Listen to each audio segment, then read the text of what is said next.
Jim Norton Show starts now. Yay! Yay! They should call this the Mediocrity Hour. Thank you for those of you that have decided to stay here and listen to this dreck advice from a guy who nobody recognizes. I'm not feeling sorry for myself. It's kind of a realistic. I've had a few things lately that have really showed me where I am in this business. And it's fucking, and I know people go, oh, we love you. I'm not fishing for compliments. I'm not saying I'm terrible, I'm bad. But my new act is very funny. I'm very happy with it. I would love to shoot another hour soon. I'm trying to push for Boston. So I'm happy with that. I'm not delusional. Anyway. Hey, Jim, enjoy. I'm just going to do a quick email. Enjoy your characters and comedy on O&A every day. Like you, I enjoy a good rub and tug now and then, but I'm paranoid about the legalities and potential diseases involved. He's worried about getting arrested. Please share your specific thoughts and experiences to help ease my tensions with these generally pleasurable experiences. Well, there's a couple of ways. I mean, it is scary. You never want to get busted. They usually don't.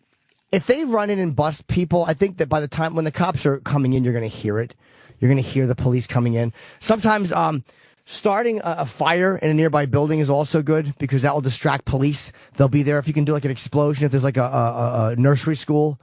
I've set off a pipe bomb one time in a nursery school. So while they were bringing out the injured children, I went and got jerked off next door. And I don't know what you're worried about diseases, my friend. I think you're a little paranoid. What are you going to get on your dishpan hands? She's jerking you off. You're not fucking her. She's not sitting on your face. She's not, tinkling on you. My surefire thing with disease, like a lot of times I'll fuck unprotected, is you just got to go like, hey, look, you don't have AIDS or nothing, do you? And then she'll usually say no. Then you proceed. Why would she lie? If she says yes, then you got to make a decision. I've had a few say yes, I do. And I toughed it out. All right. Good luck, my friend. Who's first? Travis. Sam, by the way, is interviewing Billy Ray fucking Dudley, whatever his name is. So it's Travis on the horn today. Let's go to Sonny. I sit on the horn, which is a phone. I'm a dumb cunt. Oh, Sonny from Dog Day Afternoon. I want to rob a bank with my gay friend. What do I do? Almost close. Hey, Jimmy. Listen, I just hit 20 years of sobriety about 2 weeks ago, and then my wife kind of gave me the bombshell about a week later that she really wants a divorce. This has been going on for like 4 or 5 years, and I've always kind of panicked at the sight of like wanting to go through a divorce. And I told her one of these days I was just going to fucking just say, whatever. And that was pretty much what I had done. I pretty much at my wit's end with this whole thing, and I just said whatever. The one thing, though, that I have lost is I lost the capacity to fucking jerk off now. I just don't get hard, and ever since this whole thing, I've been very nice to her and everything else, but just like my sexual drive has completely gone away for everything. My guess would be you're depressed, and a lot of times sexual drive goes away when we're depressed. It might actually be healthy. Like, to not want to jerk off when your wife is dropping a divorce bombshell might be a healthy response to it, because you're kind of supposed to be sad when that happens. Maybe that's a sign of good mental health, that you're not languishing in fucking pornography with a constant. There'd be something wrong with you if you just had you're just pounding your pud in between calls to the lawyer. I mean, it might be more healthy that you're just grieving and feeling sad instead of masking it by jerking off. And I think going to a shitload of meetings is probably helping me out, too. Yeah, I mean, anything. Thank you, brother, and good luck, Sonny. I hope you're okay, all right? Thank you, sir. Be good, buddy. But I think that anytime you're not masking it, if this goes on for 6 months, all right, that's one thing. But for a little while, maybe jerking off is not the right thing. Maybe just feel the depression you're supposed to feel. It's good. I should tell myself that. Next. Mike in New York City. Welcome aboard, Mike. Hey, Jimmy. I have a problem. Girls don't like me because of my voice. Well, your voice sounds fine. What's wrong with his voice? We got disconnected. Yeah. Next. Mark in Illinois. Markin? Hi, Mark. Hey, Jim. How you doing, buddy? I'm good. How are you? Hey, I'm fine. Jim, I've been listening to you guys' show for a long time and consider you to be one of the funniest guys I've ever heard. Thank you. So I would love for you to give me an opinion if you think this is funny or not. There's a comedy club here, and everybody probably that has aspirations to be funny dreams of having their 3 minutes at the comedy club. So I'm going to try it on you, and if you think it's funny, I'll go to the comedy club. If you don't, I'll go there and watch a comedian. How's that sound? All right. How long is your bit? Oh, it's really quick. Okay. Okay, here it is, man. So on Saturday night, I'm going to dinner with my wife, and as always, we're chit-chatting back and forth during that drive.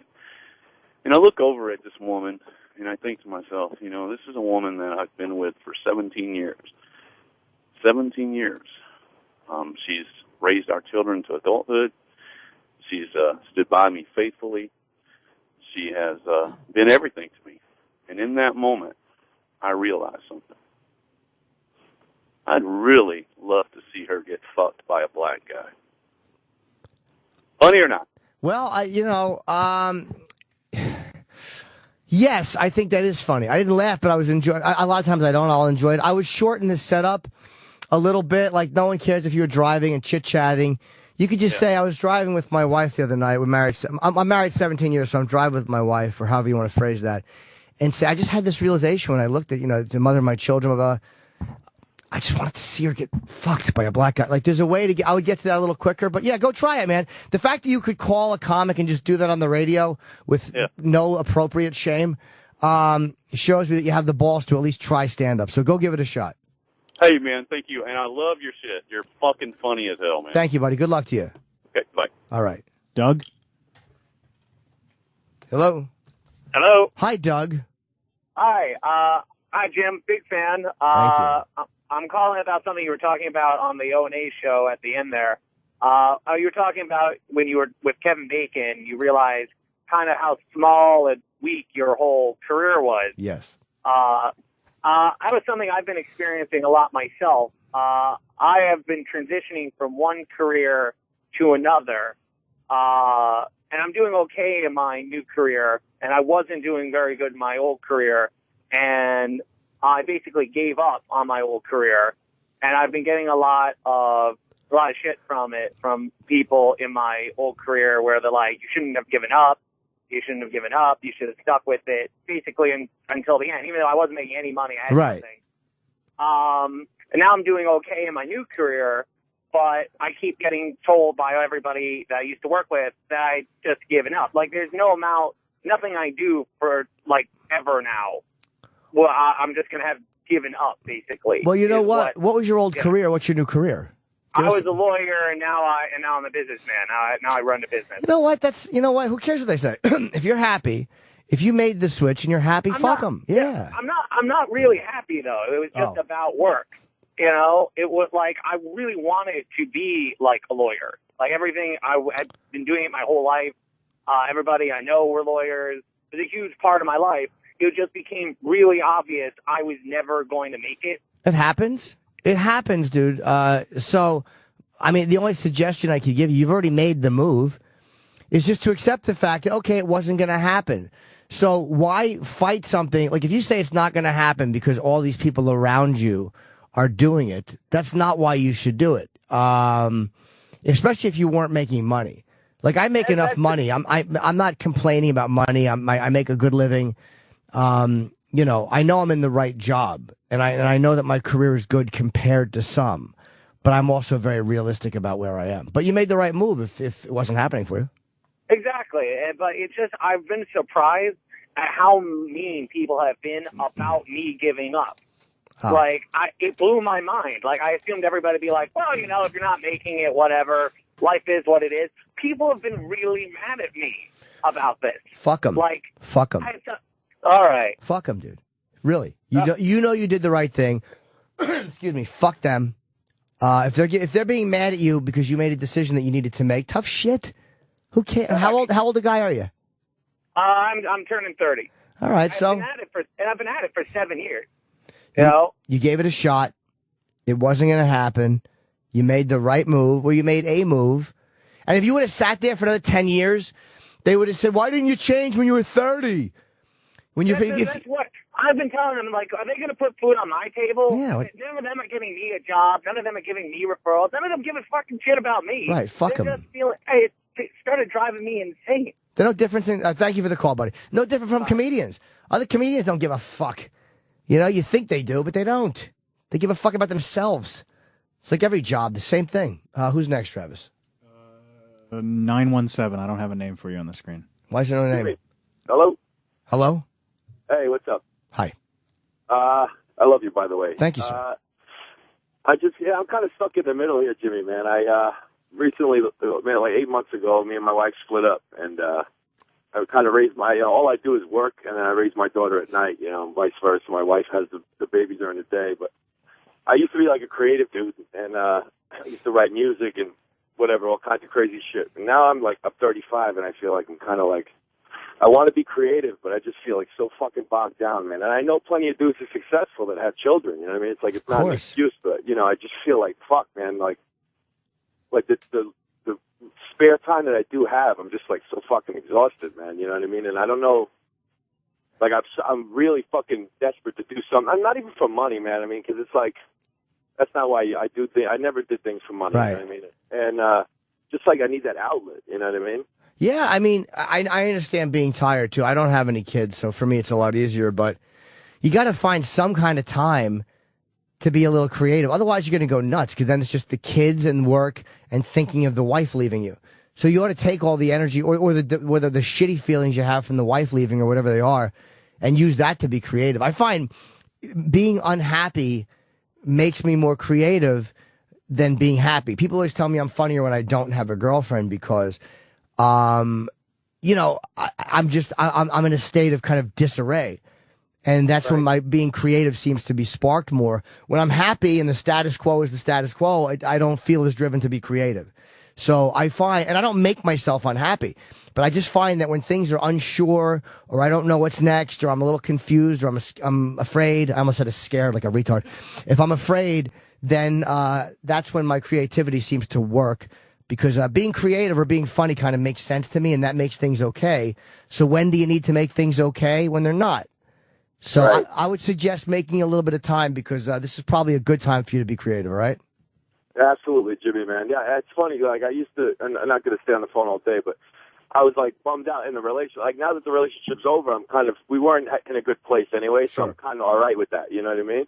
But I actually used to call him into the show. I'm racist Francesa guy. Oh, yeah, man. We loved your calls. You were very funny, dude. Yeah, and it's funny because, like, I was real depressed at the time, and then when I was doing those calls, like, I was still married, and my wife would be like, you get so excited over this, and, like, you know, I wish you were more excited at home, and, you know, like, I was just like, and then I guess that was, like, something I always thought about, like, fuck, man, you know, like, I want to try and do something else, but, you know, it's like I said, man, it's just time, man, it's all, like, there's no fucking time, it seems like there's just not enough hours in a day, you know? You should have talked dirty to her like Francesa, that'd be great. Hey, as Francesa, could you tell your wife, I want to hear you say that you want to give her a good ass eating as Francesa. Okay, honey, I know we've been getting along, okay, and that's fine, okay, but I want to pull your panties down your ass from behind, okay? I want to bend you all over and stick my tongue deep in your shit, okay? And maybe you change your mind, okay? You let me back in the house, okay? At least give me my fucking DVDs back, okay? All right, Jimmy, I love you, pal. Thanks, man. Feel better, all right, buddy? Bye-bye. Bye. That made me laugh. Give my DVDs back. Funny. Yes, who is next? Andy in Nebraska. Hi, Andy. Hi, Jimmy. First of all, I think you fucking rule, bud. Thank you very much. Your show on the 26th in San Diego, I have a granddaughter and grandson-in-law that are both Marines at Camp Pendleton. Nice. They did 9.5 months tour in Afghanistan, and they both survived. Good. And they're both going to be there to see you Saturday night. Oh, good. And I was hoping you could say hey to Sarah and JR. Well, I sign stuff at the end of the show. I'm basically a merchandise prostitute. You could see me at the end of the show. I'm usually wearing blackface and tap dancing by the door as people leave. And I'm very accessible. So if you want to put a bullet in me, you know where to do it. Although, you know, Kenny is armed. And I will be happy to say hi to them. They just have to tell me who they are, and I will be there. Okay, I will do that. And like I said, you fucking rule, bud. Thanks a lot for the call, man. Take care. Yep, bye. Goodbye. Another call? Yeah, of course. Damien in Illinois. Oh, Damien, how are you? I'm great. Jimmy, how you doing? Don't make me beg you, Mark. How many omen jokes have you heard in your life? Well, how old are you? 41. Okay, so you're in my age group, so you've heard probably plenty of Damien remarks. I apologize. Oh, yeah. All through high school, I had long hair. I used to tell people to hide the sticks behind my ear. Okay. I could take you with me, Mark. He was cast out. That's all fucking the Omen 2, and they're in the fucking snow. What's on your mind, Damien? Well, Jimmy, I wanted the advice of a pro. I got an idea. I wanted to write a book, but I don't know the first thing about how to go about getting started. Do I sell my rough draft together and find a publisher, or do I find a publisher first? Or I wanted to ask your advice on how to get started with that. Well, the way it worked for me might be a little different because I had stuff posted on my old website that a woman named Lydia Wills saw, who became my book agent at Simon Schuster. I mean, she doesn't work for them, but she's a very good book agent. So she contacted my agent and said, we knew some mutual people, and she's like, well, Jim's a good writer. Would he want to write a... And I was blogging while Opie and Anthony were off the air. So it kind of backdoor came to me because I had some material that was written already, and she approached me. And by the time the book got done, we were on the air and doing very well and whatever. So as far as just kind of going from scratch, I don't know the answer to that. I would suggest any rough draft you have, you want to clean up a little bit. You want to probably present them with as good a product as you can. But somebody might say, no, just make up a one sheet. I really don't know. You ought to call a fucking a publisher. Call someone in the book industry because I don't want to steer you wrong. So I apologize for not having the appropriate answer. But I kind of backed in because I'm a comic, and it was just a weird way it came about for me. Okay. All right, so... Well, that's more than I knew before I made the phone call. I appreciate it, Jimmy. All right, buddy. Keep writing. I would suggest that. Always keep writing. And I always tell people when you're writing, never stop yourself from going off on fucking tangents. Never go, I was writing about the curdling of cheese. That's my next book, by the way. The process of cheese curdling from beginning to end. But then all of a sudden you go off on a tangent. You're like, I got to get back to this. No. When your brain is going left turn, motherfucker, it's because your brain sees something ahead. So always allow it. You'll come back. All right. Good luck, buddy. And one thing I always talk to people about writing, too, is like you want to mask sexual flavors. You can't mask a lack of writing, but you can mask sexual flavors. They're not always pleasant. Let's be honest. I would say the new way to foreplay, apparently there's this revolutionary intimacy enhancer that it's designed to help couples enrich their sex life, and it enriches your relationship. These flavored gel strips, they dissolve on the tongue and they block the tastes that, let's be honest, are sometimes associated with oral sex on a man and his subsequent climax. You all know it. Bleach breath. No girl wants bleach breath. This drastically improves the experience for both partners because she doesn't have that awful taste in her mouth, and you don't have to look at that fucking sad sack look on her face. You don't have to look. You ever watch a girl look down when she's blowing you? I've seen happier faces at caskets. This has been featured on the pages of Playboy magazine. This product was developed through years of research and testing. It's 100% safe and effective. So if you want to find out more, visit sexualflavors.com to learn more. You can read up on customer reviews. And, of course, you can purchase individual use strips and 3-packs if you're an optimist about a date. Buy a 3-pack because she might not just want to blow you once. She might go, look, before dinner, I'm going to blow you in the car, and then I'm going to blow you in the bathroom, and then I'm going to blow you after you drop me off. But I don't like the taste of cum. I hate your cum. Then you go, hey, look what I got. And you pull out that 3-pack and you wave it at her. And now she has no excuse. So she has to blow you. And they come in different flavors. She might go, I don't like strawberry. You go, well, I got some watermelon. I don't like watermelon. Well, I got some chocolate. She go, I only do it if you have mango. And then you show her mango. And she's like, oh, nerds. Now I got to suck it. That's sexualflavors.com. Mask sexual flavors.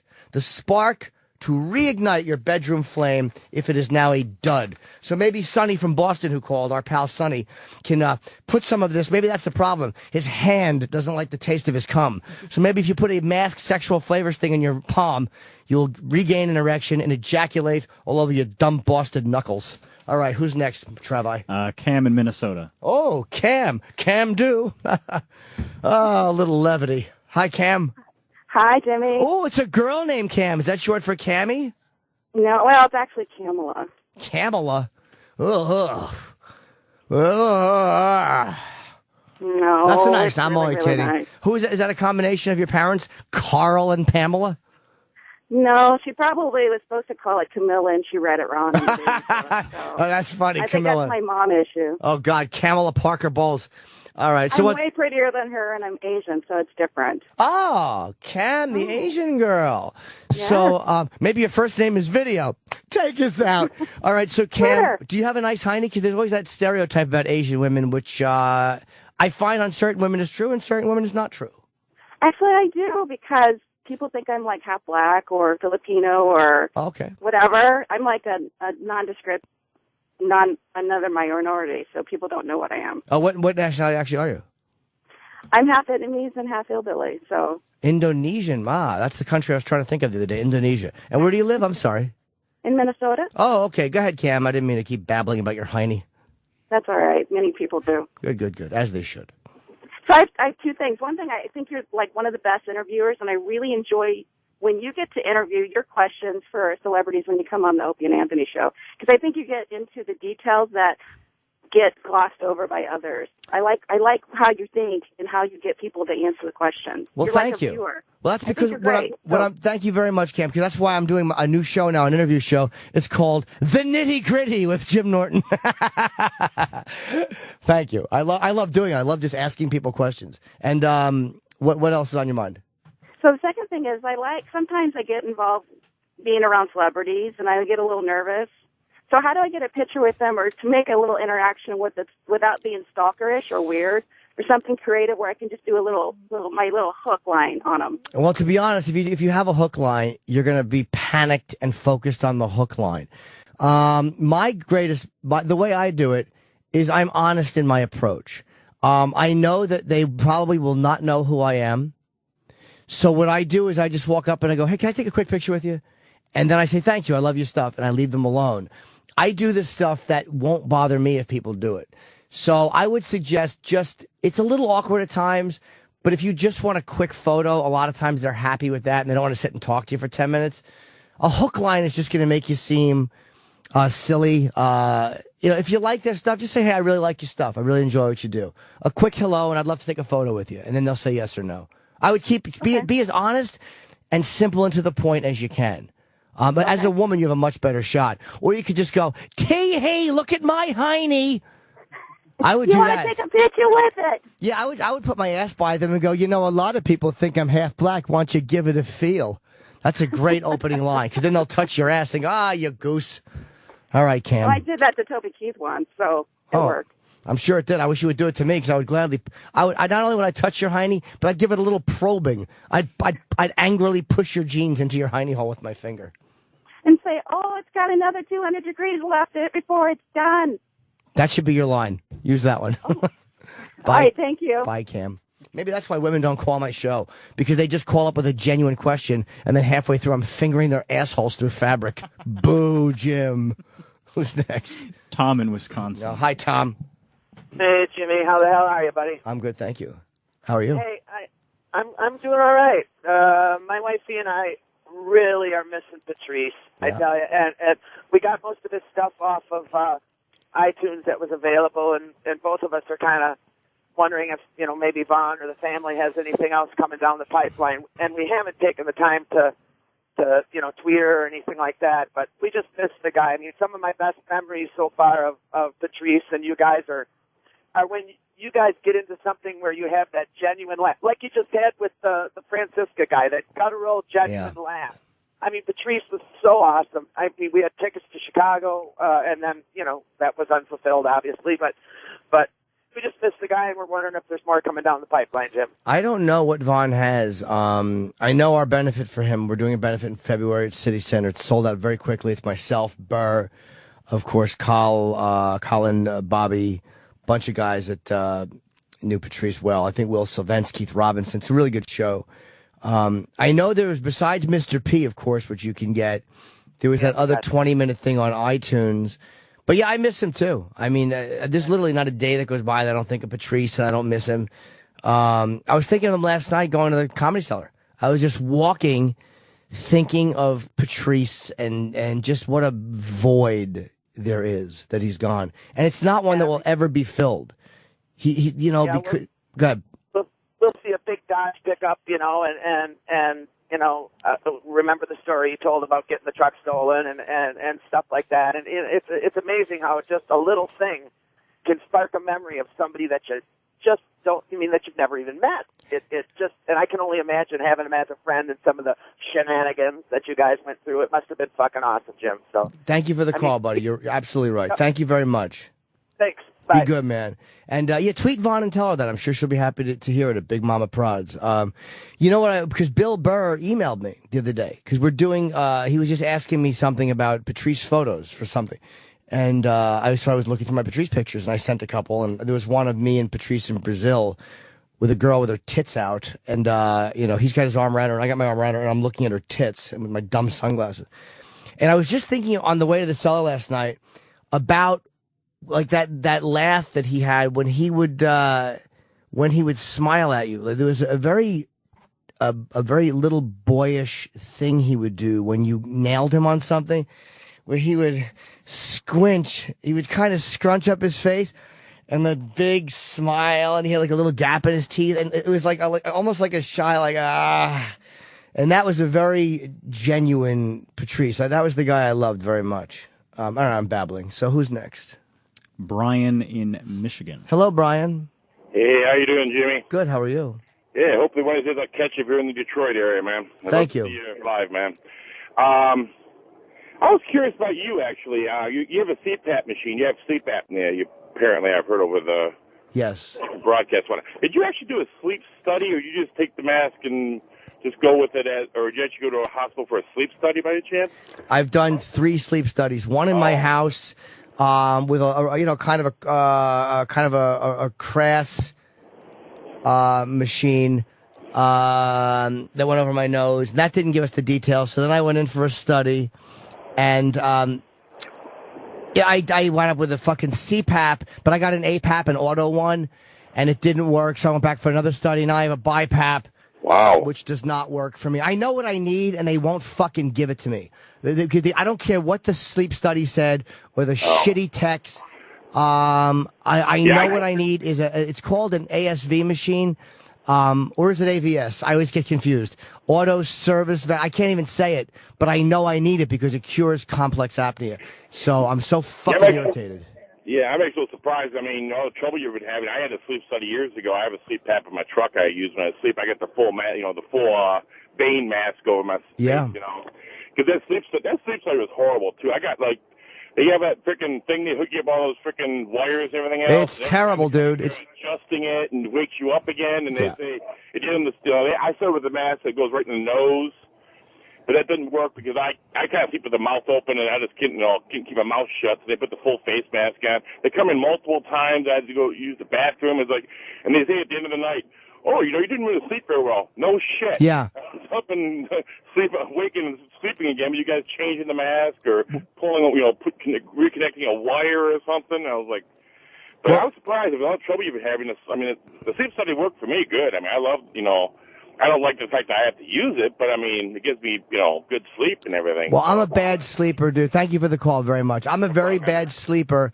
On a fucking $8,000 mattress, I'm sure I would sleep bad, much less with a mask on my face and fucking jet exhaust being shot into it. And the mask is wrong. I fucking will forever hate that tech that wouldn't test me on that one machine. When I woke up halfway through on the BiPAP, I know what I need. I have fucking complex apnea. BiPAP, I don't care what they say, stinks for complex apnea. It fucking stinks. Because then when your brain tells you to stop breathing, it doesn't sense that you've stopped breathing. It's all about oxygenating your blood. So I guess that they think that by curing the one form of apnea, it stops the other, but it doesn't always work. So fuck BiPAP. 866-969-1969 if you have a question. Why'd you go in there and talk to E-Rock? What happened? I just wanted to make sure that the phones were working. Okay. Yeah, there's only a couple lines so that you will get through if you call. Very important question from Mike in Indianapolis. Sure. Mike?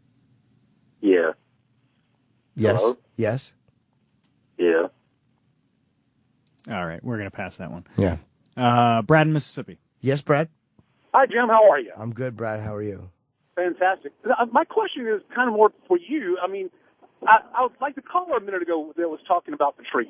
How does it make you feel, or how do you deal with the fact that so many people in the world, for all you guys on the show, they love you and they hurt when you hurt, but you don't even know them. I mean, I remember a couple of years ago when Fezzi had his heart attack, I was like beside myself, and I had to say, wait a minute, I don't even know the guy. I mean, how does that make you feel? Well, it feels good to know that people or at least care about you as a human being.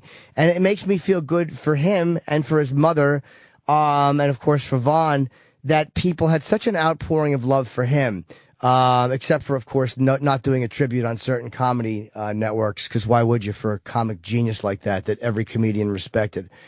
It makes me feel very good for him. The only sad part, or the bittersweet part, is that he didn't get to see that. 41 is really young, and thank you for calling. It's very, very young, and I wish Patrice would have known how much people loved him. Like, I think we as friends, we're actually oddly affectionate with each other. The dumb comics, we're not shy about it. You know what I mean?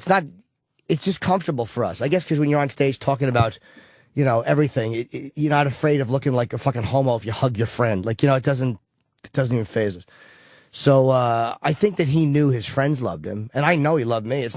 But it's like, I don't think he understood how much people out there loved him or how cared for he was. And I wish he could have seen how devastated so many people were when he got sick. Next. James in Virginia. Hello, James. Hey, how's it going, Jim? I'm well, thank you.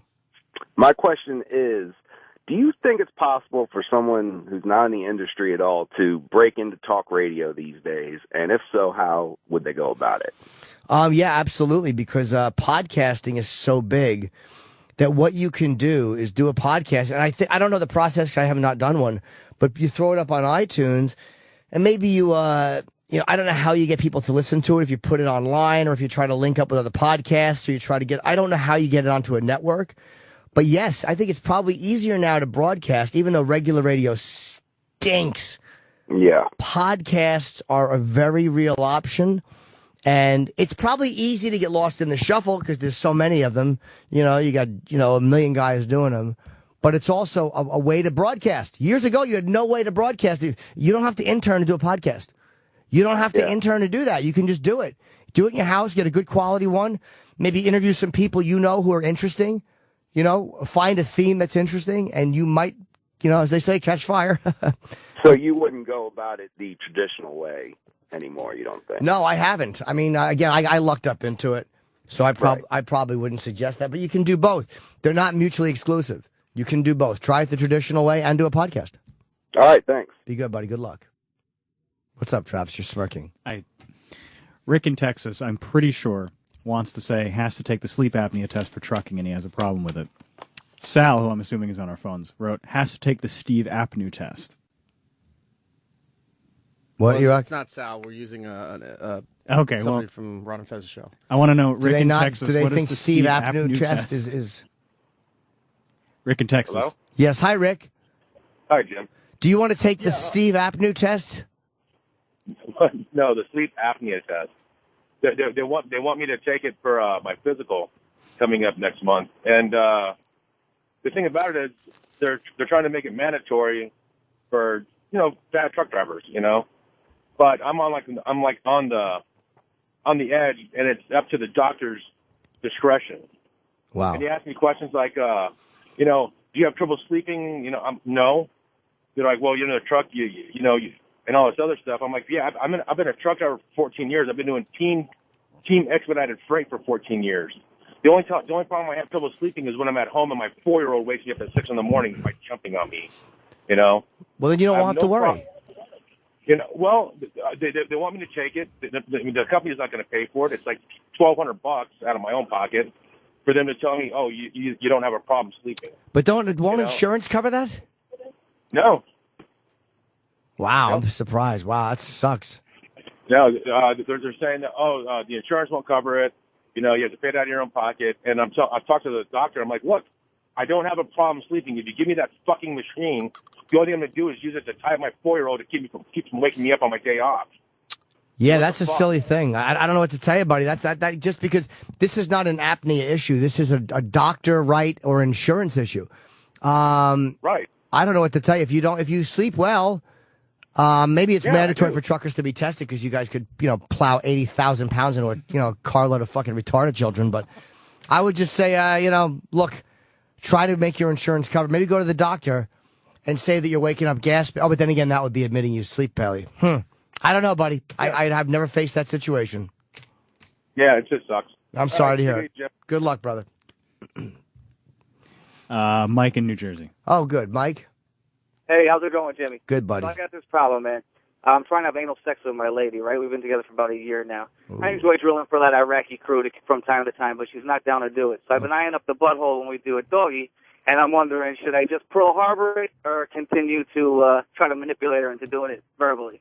What I would do is hold her hips really tight and backstroke kind of far and push it in. Right. And then and I'm doing air quotes, accidentally pull it out and jam it balls deep where the duty comes out. And and then you go, whoops-a-daisy. And you say whoops-a-daisy so loud that you get spittle on her back. And then you see how she handles it. Pray to God there's not a piece of corn on the tip of it like one of those Peruvian hats they wear. Well, just try, as they say, it's always better to ask for forgiveness than permission. So I would just get in there and take what's rightfully yours as the husband.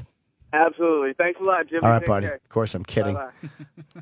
I would gently probe your penis in, or you could do this here, gently, like lube your lick her ass a little bit and lube it up, or sometimes if you don't, just put the one finger over the other nostril and snot down on it, and then just rub your penis against her anus, and just probe in gently, and do baby talk, and go, oh, look at that, well, look at the little thing tightening up.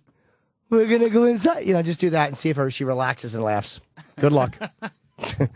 Yes. Eric in New York. Hi, Eric. Hey, Jimmy, how you doing? Cool. I was expecting an idiot to be on the phone.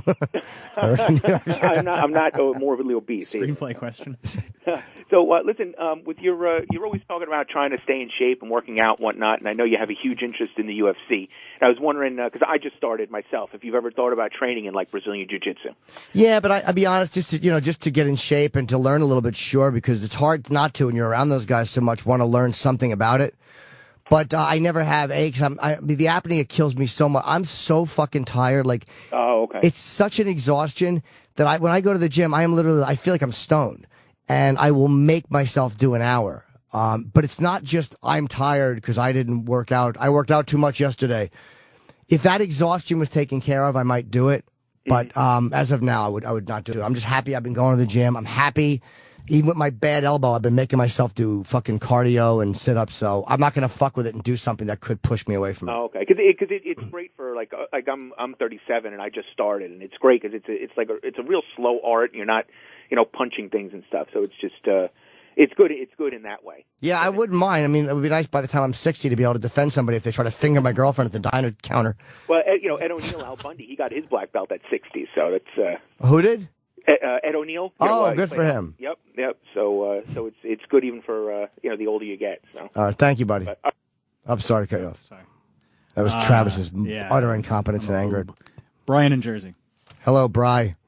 Hey, Jim, how you doing? Good talking to you, buddy. Forgive me for my forced familiarity by calling you Bri. You may hate that. What's going on? Hey, not much. Hey, got a question for you. Sure. Been married for 14 years. Okay, I met somebody about 3 weeks ago at a cocktail party that happens to be married too, and we've hit it off and have been talking every day and sneaking around seeing each other. But I need some good excuses of how I can get out of my house and what I can do to keep this thing going. Have you fucked this girl yet? Not yet, but I could at any moment if I wanted to. You might want to avoid that. I mean, believe me, I'm not sanctity of marriage guy. Mm-hmm. But you may be making a tremendous headache for yourself and devastating your wife. It's like if you're married, I'm not saying why don't you just divorce her. I mean, I know it's real easy for me to say sitting here, but you're not asking me that. You're asking me excuses. I don't know. I mean, maybe tell her that you're going to go out. Because I've never been the kind of guy like go out to the bars and do stuff on Friday, Saturday night. You know what I mean? I got a kid at home, and that's I'm not one to normally just up and leave out of the house on weekends or do anything. So that's been my problem trying to figure out how we can do this. Why don't you tell her that you and your friend, say you got a new friend, Jeff, just moved into town, and he likes to fish at night. So at least that will explain your fingers when you get home. So say you're going to just go out fishing with Jeff. There you go. Me and Jeff are going to go fishing. I'm going to go trouting with Jeff, or say something like, maybe say you're going to go to the library on a Friday night. Say, I want to go, we're going book clubbing, where we go from library to library, and we read a chapter out of each book. I'm going to go read Huck Finn at the library. That's a good excuse. So you and Jeff are fishing, or Huck Finn at the library? Sounds good. Hey, we're actually, me and my new friend will be coming to see you at Brigada in February. All right, good luck. We checked it out at jimnorton.com. All right, thank you. Thanks, Jim. Good. Those are all dates from 1991, by the way, on that site. Jeff in Pennsylvania. Hi, Jeff. Yeah, Jimmy, this is Jeff the Meanderer. Hey, Jeff. Jeff Turtz. I love you. Basically, and going back to Patrice for a second, you guys, Patrice squeezed a lot of life into that 41 years, and it's weird how people like him and Andy Kaufman will squeeze so much life into the short time that they have. Not that they know it, but it's just weird how it works out. I mean, for me, when you hit him with that Bobo game and he screamed like that, that was one of the greatest sounds I've ever heard. Yeah. To me that was just comedy gold. And what was really eerie was him singing that Howlin' Wolf song. And every time I hear that, I'm going down. He sings that. I can't hear it anymore without hearing him sing it. Yeah, I wasn't here for that, but with Warren Haynes, I am aware of that, and I couldn't watch it now. It's hard for me to watch. Some fan did a great documentary. It's obviously an amateur documentary, but it's on YouTube, and I watched half of it because I was just in the airport. I had to board the plane, but it was very good. And I realized that I watched very little of Patrice's stand-up over the years because I just didn't watch other comedians. So I'm watching some of his stuff now and go, oh, God, was that funny? But I just didn't watch it coming up. Because, first of all, if he's on stage killing, you don't want to watch when you got to go on after him. And I can't imagine him going through, airport security with that, those suitcases full of those dildos. And oh, yeah. I went through it with him. Believe me, he did. That's the stuff movies are made out of. But really quick, I know you got a plane to catch today, and I hope you have a safe trip. Thank you. And I look forward to you so much. You're one of the, you and O and A are one of the, things I look forward to every day. But I'm just, you and Bobby were actually hitting on it a couple of days ago. But if, God forbid, if entertainment shut down and you couldn't do stand-up and you couldn't do O&A anymore, what would you do? I know you guys were talking about it. You sort of shied away from it. I don't know. I mean, I can't imagine any other job that would make me feel good. I can't imagine any other thing besides entertainment that I could do. I can't picture myself doing anything else. So when I was a kid, I wanted to be a lawyer. And thank you for your call. I appreciate it, man. I wanted to be a lawyer. But I cannot think of one other job. Maybe a courtroom attorney. I mean, it's the only thing I could think of because you get to talk and show off a little bit. Who's next, Travis? Next, we have Mike in Rockland County. A lot of Mikes. It's like the fucking eighth Mike. Hi, Michael. Hey, how you doing? Jim, thank you for taking my call. Big Sure. fan. Jim, I have a question. Is there a correlation between being a comedian and being a good writer? Is there any correlation? I'm a teacher, and I like to sometimes say, hey, I talked on the radio to someone, and this person says this. Yeah, I think so, sure. I mean, again, they don't always go hand in hand. There's plenty of writers who are not funny, and there's plenty of comics who are pretty good off the cuff, but are not great writers. But I think most times, if you're good at one, if you're good at comedy, you're probably a good writer, because you usually have to write material. If you're a good writer, you might not be good at comedy because you might write fiction or you might write fantasy or whatever it is. Like Stephen King, is a genius writer, but I don't know if he's a good comic. So I would say it works one way, but not necessarily the other. Would you say that when you're writing or when you're thinking of your comedy, do you have like scraps of newspaper you write it on? I mean, do you put it on a gum wrapper? Is that how it works? Like fucking scraps. What am I, homeless? Do you ever write on a can you're trying to recycle for 5 cents? No. I used to write it when I worked at a place called Christoph Silver. I would stand on the packing line and write jokes on the back of Fragile stickers. I still have them. And, Florentine, I've saved them since 1990 because I always wanted to go on stage and do those jokes and tape it. Jim did his old awful jokes out of a notebook, and these were not connected thoughts, but he did it without an audience. It's something I still want to do. And I have 23 years of those notes, and the first 5 years of stuff is fucking horrible. But yeah, I would write it down anywhere. Right now I'll still do it, but now I text it to myself. I'll write a text, hey Jim, do a joke about that lady bouncing the red ball, whatever it is. And I'll write the joke. Hey, I was walking down the street today and I saw some cunt bouncing a red ball. That's the whole joke. Right. Because I call her a cunt. Thanks for taking my call, man. I appreciate it. I saw a lady bouncing a red ball. Hopefully she had cancer she's unaware of. It's really an unnecessary attack on this lady. Go ahead. John in Maryland. Hello, John. Hey, Jim. How are you? I'm okay, buddy. I'm a little nauseous, actually. Yeah. Being an expert on the subject, I think I may be a sex addict. Yeah. Just tell you, I'm happily married, but I've been soliciting prostitutes. I know you told a guy 2 weeks ago, don't start. Well, I started, and I can't stop, man. I keep telling myself I'm not going to, but if I get the money in my pocket and I see one, I'll solicit them. And I actually caught an STD about a year or two ago and had to go to the doctors, of course, and get checked and then get medication. And the wife had to get checked, and she said, you fucked up. You fuck up again, and you're done. Well, right. I got cured. And like I said, I try not to, but I've recently done it a couple of times, and I think I've contracted something again. So, Jesus. Kind of yeah. What are you doing? Are you fucking raw dogging these chicks? No, dude, just oral. Just fucking oral. You're getting blown? Yep. Wow, that's bad luck. Jesus Christ. You know what happens though, the last time I'm pretty sure it was from a black girl, and then just recently I just happened to run across another black girl, and I'm pretty sure that's where I got it from again. Bad coincidence on the change of race there. Well, I hope Anthony's not listening, and I'll have to fucking an hour tomorrow. Give you a tub of guns, and they suck your dicks and give you diseases. Right. Fucking no, I don't know. I would look, man. Especially if you're married and you're bringing something home, you got to stop. I mean, try meetings, 12-step meetings. There are 12-step programs for sex addiction. Believe me, I know. Or a therapist, but you should absolutely address it because maybe the marriage is done, but even though I'm single, I can do whatever I want, and it makes me miserable.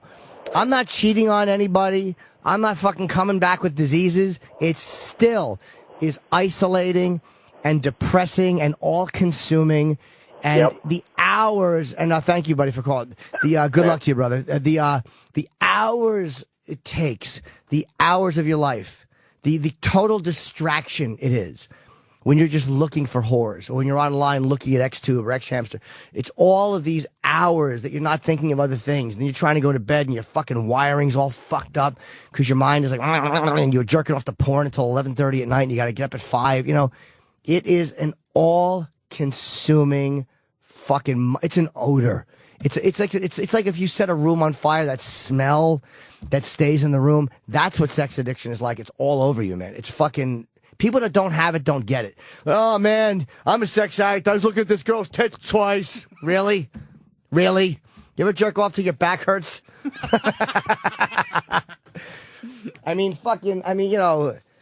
Sex addiction is just brutal. I mean, honestly, I could give you the inside scoop on sex addiction because I have it.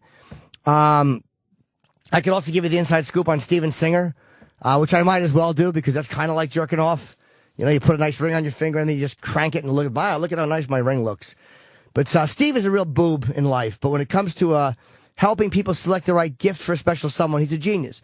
Did you mess up with the Christmas gifts? Maybe she wanted, what would she want? A new scarf. Maybe she said, I'd like a reindeer scarf. And instead you brought home chlamydia. Maybe you got blown by a black hooker like that last poor fella. And instead of a nice reindeer scarf, you filled your wife's box with sadness. If so, not to worry. Steven will guarantee that you hit a home run for Valentine's Day. He's got the perfect gift for Valentine's Day, and it starts at just $69. That's about what a blowjob goes for on the street. It's been a long time, but I'm guessing for $69, you can easily get a blowjob. So give up one blowjob and buy your wife a little something special. It's a real long stem rose dipped in 24 karat pure gold. A lot nicer than where you were dipping your penis. You're not going to hand her this dipped rose and she's going to catch something off it. Ooh, it's herpetic. These roses last forever. Ooh, excuse me. You get credit for this gift for a lifetime. Whenever her friends come over and go, who the fuck gave you that? It's fantastic. You can go, that piece of shit cheating husband of mine, but I can't leave him because his gift buying is superb. Why talk about Valentine's Day so soon? I mean, come on. It's January. Because Steven Singer sells out of these roses every year.